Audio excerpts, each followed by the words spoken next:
bersama kami dalam Berita Sulawesi Tengah. Bagi Anda yang baru bergabung, berikut kembali kami hadirkan 3 berita utama hari ini.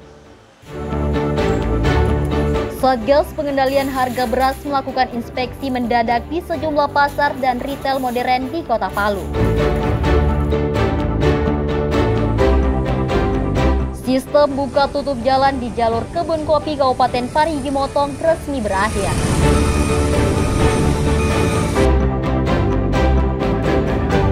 Ratusan massa berunjuk rasa di markas Polda Sulawesi Tengah dan mendesak penertiban tambang ilegal.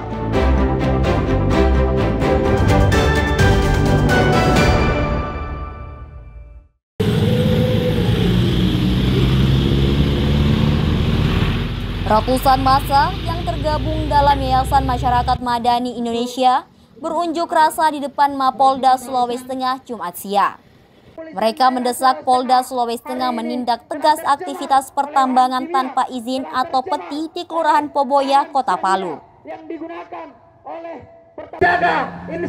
Massa mendatangi markas Polda Sulawesi Tengah dengan menggunakan mobil pengeras suara dan membawa spanduk bertuliskan protes dan tuntutan kepada Kapolda Sulawesi Tengah.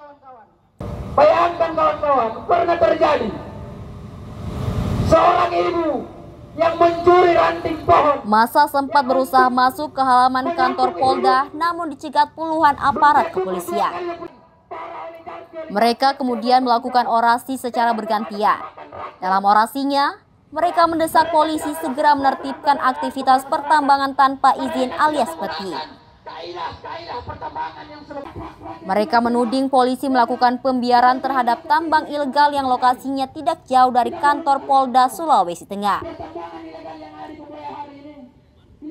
Menurut informasi yang kami dapatkan, aktivitas pertambangan emas tanpa izin tersebut alat-alat berat kembali beroperasi. Truk itu kembali datang untuk mengangkut material-material.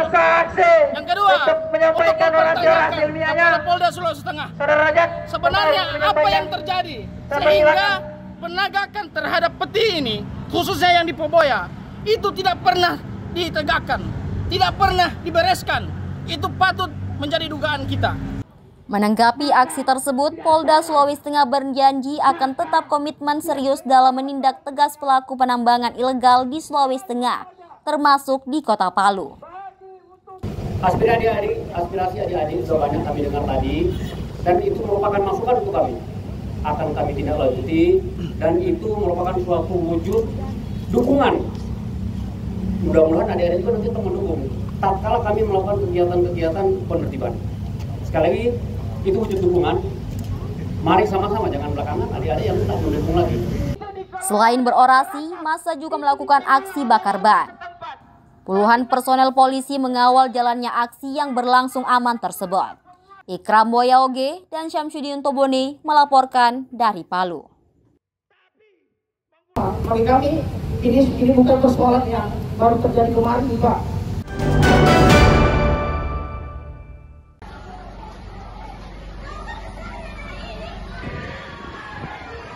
Program makan bergizi gratis terus berjalan di berbagai daerah, termasuk di Sulawesi Tengah. Namun seiring berjalannya waktu, berbagai kendala masih dihadapi di lapangan.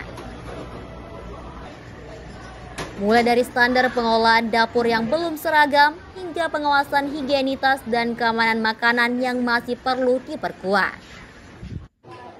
Untuk itu, Badan Gizi Nasional menggelar pelatihan penjamah makanan bagi Satuan Pelayanan Pemenuhan Gizi alias SPPG sebagai bagian dari upaya peningkatan kompetensi tenaga lapangan dalam program MBG. Pelatihan dilaksanakan serentak di 4 wilayah, yakni di Kabupaten Banggai, Banggai Kepulauan, Poso, dan Kota Palu.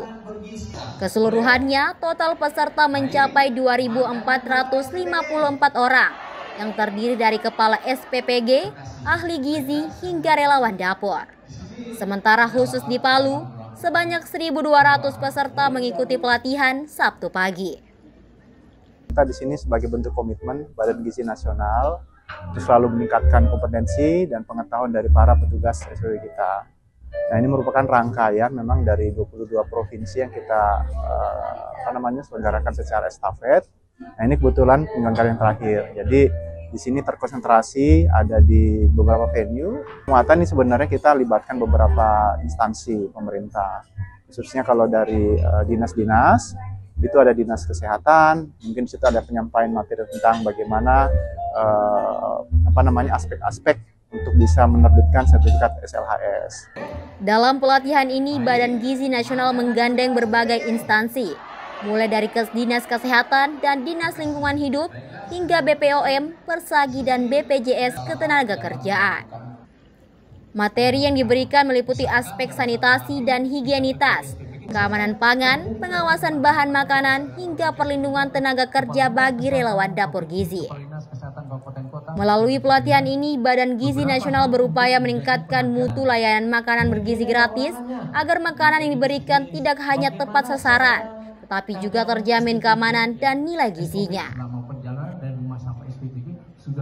Pelatihan penjamah makanan diharapkan mampu memperkuat standar pengolahan dapur gizi, sehingga program makan bergizi gratis dapat berjalan lebih efisien, higienis, dan berkelanjutan.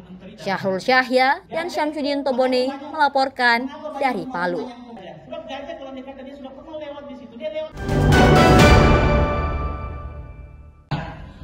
Ilustrasinya masih minim, tapi setidaknya sudah ada kontribusi dari 37. Di tengah arus modernisasi dan penggunaan bahasa Indonesia secara masif, bahasa daerah mulai kehilangan penuturnya. Di Sulawesi Tengah, sejumlah dialek lokal seperti Kaili, Saluan, dan Pamona mulai jarang digunakan oleh generasi muda. Padahal di dalamnya terkandung nilai budaya dan identitas suku yang telah hidup turun-temurun. Untuk mencegahnya terus punah, Balai Bahasa Provinsi Sulawesi Tengah menjalankan program revitalisasi bahasa daerah melalui pengembangan cerita anak Dwi Bahasa. Menggunakan bahasa Indonesia dan bahasa daerah, buku cerita anak ini dirancang agar lebih dekat dengan dunia anak, sekaligus mengajak mereka berbangga berbahasa ibu. Produk buku ini juga bisa digunakan oleh pegiat-pegiat literasi atau mitra-mitra seperti komunitas, pemerintah daerah menggunakan produk buku tersebut untuk bahan literasinya di komunitas, di perpustakaan. Nah, termasuk bisa dijadikan bahan ajar mulok di tingkat pendidikan dasar. Tahun ini, sebanyak 37 penulis lokal melahirkan cerita anak Dwi Bahasa berdasarkan dialek dan suku di Sulawesi Tengah. Buku-buku ini tak hanya memperkaya dunia literasi, namun juga menjadi wujud nyata perlindungan bahasa daerah sebagaimana diamanatkan dalam undang-undang.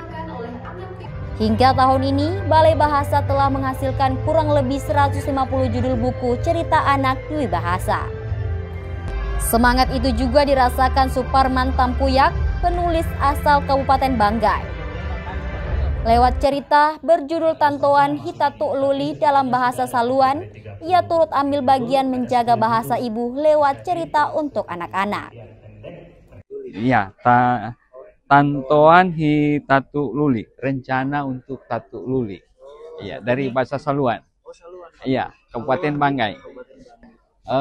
Insya Allah kita akan tetap konsisten untuk menulis cerita anak dengan judul atau tema-tema yang lain.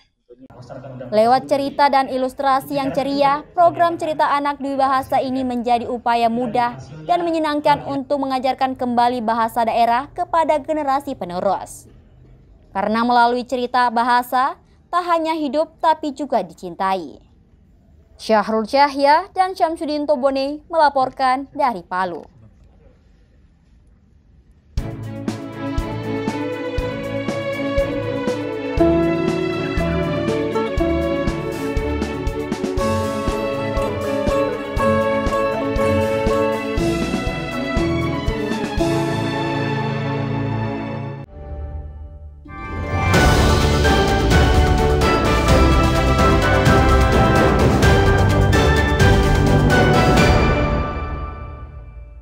Informasi tadi sekaligus mengakhiri jumpa kita dalam Berita Sulawesi Tengah.